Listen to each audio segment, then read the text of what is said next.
Tôi chưa từng thấy ai bắt ghen như chị này. Người ta bắt ghen thì không đánh cũng chửi, nặng hơn thì combo chửi, đánh, lột đồ cho hả giận.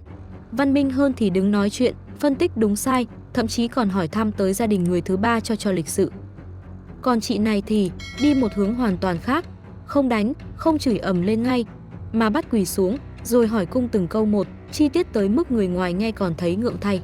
Kiểu hỏi không phải để làm rõ đúng sai nữa, mà là đào sâu vào những thứ riêng tư nhất, ép người ta phải nói ra trước mặt, trước camera. Chúng mày lại còn thuê trọ để ở như này à? Chúng mày quan hệ bao lâu rồi? Có 4 lần ạ. 4 lần ở những đâu? Ở nhà nghỉ mấy ở đây ạ. Nhà nghỉ nào? Nhà nghỉ Thiên Trúc ở Đông Sơn. Làm những gì trong đấy? Bọn em thì quan Mày làm những gì? quan hệ thôi. Không. Có. Tầm 5 phút. Nói to lên. Tầm 5 phút. Sướng đúng không? Vâng. Không. Không à? Thế là Em nằm dưới, em nằm trên thôi. thế đi đâu mà tự dưng lại chui vào nhà nghỉ? Bọn em đi uống nước ở núi đèo. Uống nước gì? Uống bò húc ạ. Ra quán cũng uống bò húc. Ai trả tiền? Em trả Hết bao tiền? cả 50.000. Giải trai nhỉ? Thế xong rồi về là đi nhà nghỉ. Vâng. Thế trong cái lúc ấy thì bao lâu? Nói to lên. Tầm 1 tiếng ạ. Tầm 1 tiếng. Các làm tư thế gì kể xem nào?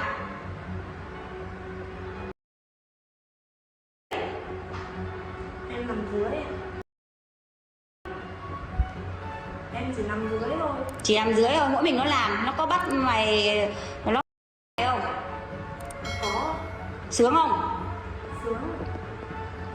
Thế đó. Ngẩng cái mặt lên xem nào. Trả lời. Em vừa trả lời chị hết rồi. Chưa hết. Thế còn ở trên giường kia thì như nào? Làm những gì trên giường kia? Còn em cũng quan hệ. Thế nó toàn liếm cho mày thì mày làm những cái gì cho nó nữa thì kể ra. Em quanh đấy ạ. Sướng không?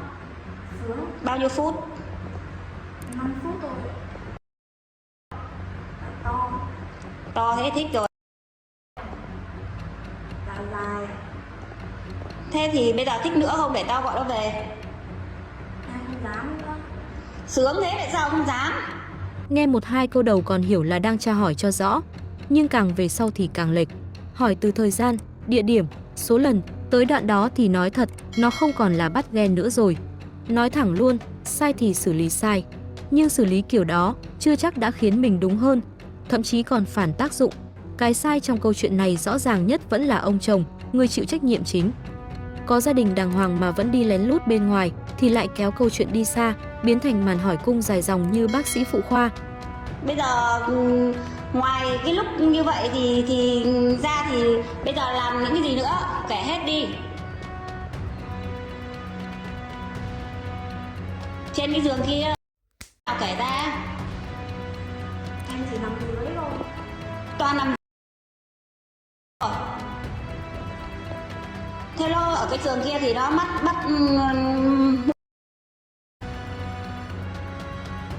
Hai lần thôi. có 2 lần thôi. Ít nhở? Thế quen nhau bao lâu rồi?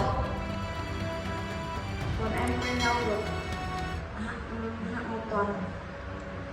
Thế ít quá, thế thì tiếp tục thôi. Bây giờ ấy nhá, tao gọi về làm nữa nhá, để tao quay nó đẹp nhá. Dạ thôi em không dám nữa. Thế mỗi lần nữa không? Dạ không. Không? Dạ không. Không mà cũng thích thế rồi. Vừa được lâu. Mỗi lần như thế bao nhiêu tiếng? Hẳn 1 tiếng. Hẳn 1 tiếng. 5 phút thế này nó phải mày bao nhiêu phút? Cũng 5 phút như thế. Mày nói điêu. Nói ăn tử tế, đừng nói điêu như thế. Nó 5 phút, mày 5 phút thì hết mẹ 10 phút thì còn bằng kia phút nữa gì đâu. Hả? Còn 50 phút thì làm những gì? Kể ra tư thế như nào? Nó như nào?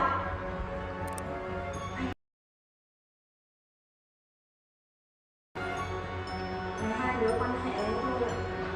Thế mày làm những gì cho nó? Em anh đấy thôi.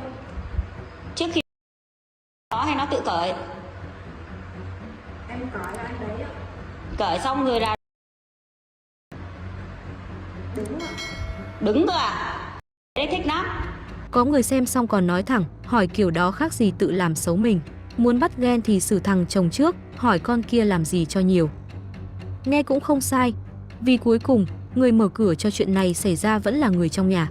Không có người chồng thì không có câu chuyện phía sau, thì bị phát hiện là chuyện sớm muộn, không có gì để bênh.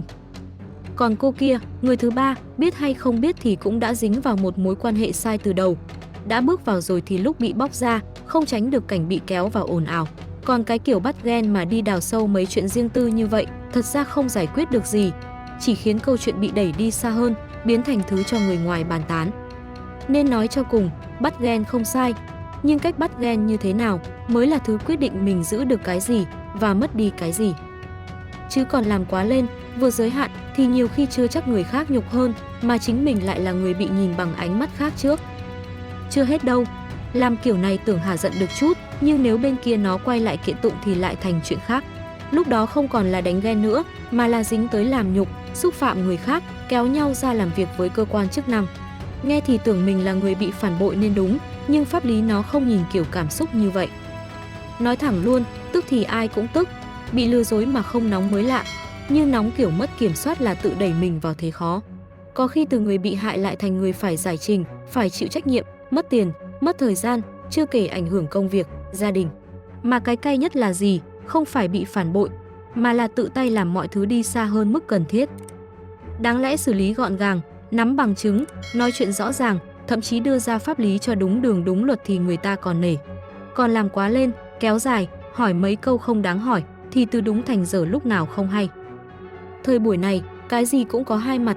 Quay clip để giữ bằng chứng thì đúng, nhưng dùng nó kiểu bêu diếu, ép buộc, làm quá giới hạn thì lại phản tác dụng. Nên nói cho gọn một câu, bị phản bội là một chuyện, xử lý thế nào mới là bản lĩnh là một chuyện. Giữ được cái đầu lạnh thì giữ được thế chủ động, còn để cảm xúc kéo đi thì dễ dính đủ thứ, pháp luật, tiền bạc, danh dự. Lúc đó không còn là đi bắt ghen nữa đâu, mà là tự làm khó chính mình. Thay vì hỏi những điều vô nghĩa đó thì đi học một khóa kỹ năng, biết đâu lúc đó chồng mê chồng trở về. Cảm ơn các bạn đã quan tâm theo dõi. Đừng quên đăng ký kênh Tin Hôm Nay để xem nhiều tin tức hơn nha.